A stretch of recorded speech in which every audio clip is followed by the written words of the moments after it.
Edgar Perez is author of Knightmare on Wall Street, and he joins me now from New York. When we look at what has been happening and we talk about this, you don't believe it's rigged?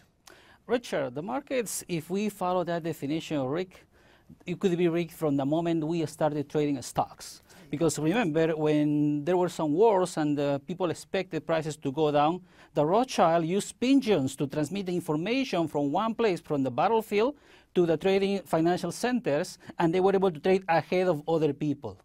What I'm saying with this story is that people are using technologies available, legal technologies available, to get an advantage, to keep an edge. And that happens to be also the use of technology at this moment. Right. The problem with this is, though, Edgar, the problem is the markets are making this up because technologies are moving so fast. 5 years ago, 10 years ago, this high frequency, yes, there was computer trading, there was program trading, there was portfolio trading, but the high frequency trading didn't exist in the same way. So is the market keeping up with rules and regulations to ensure a fair deal all round?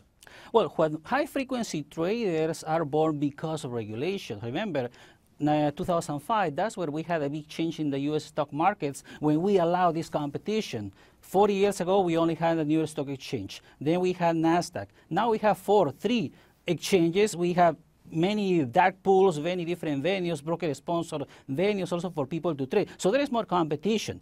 That is true. Some people are using technology to get ahead, but that's not exactly deterministic. They are using models to estimate people who are going to be trading up or down, to calculate, to trade sort of ahead.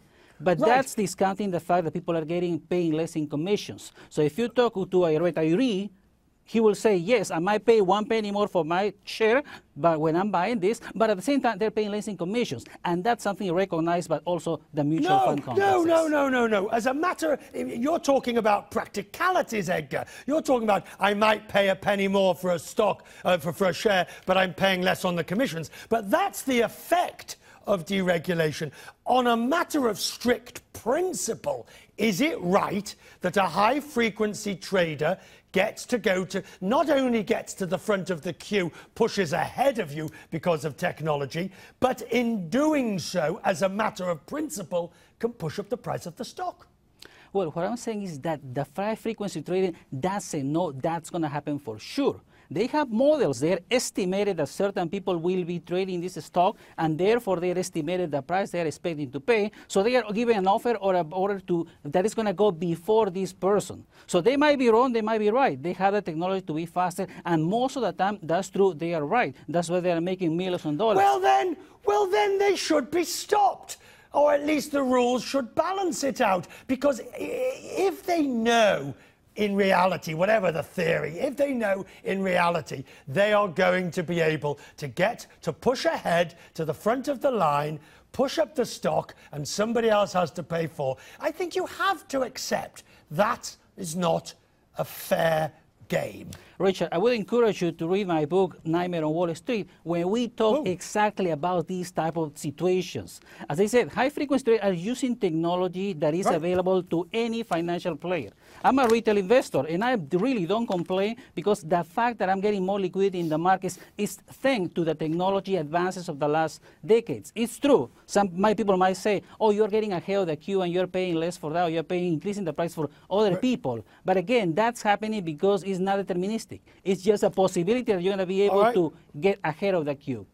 Hold up the book so we can see it. Hold up the book. Let's have a proper look at it. Street, it's a book that actually talks about the progress of technology in this field. Send me a copy. Send me a copy. I'll read it and we'll talk more about it in the future. How about that? It will be my pleasure to do so, Richard.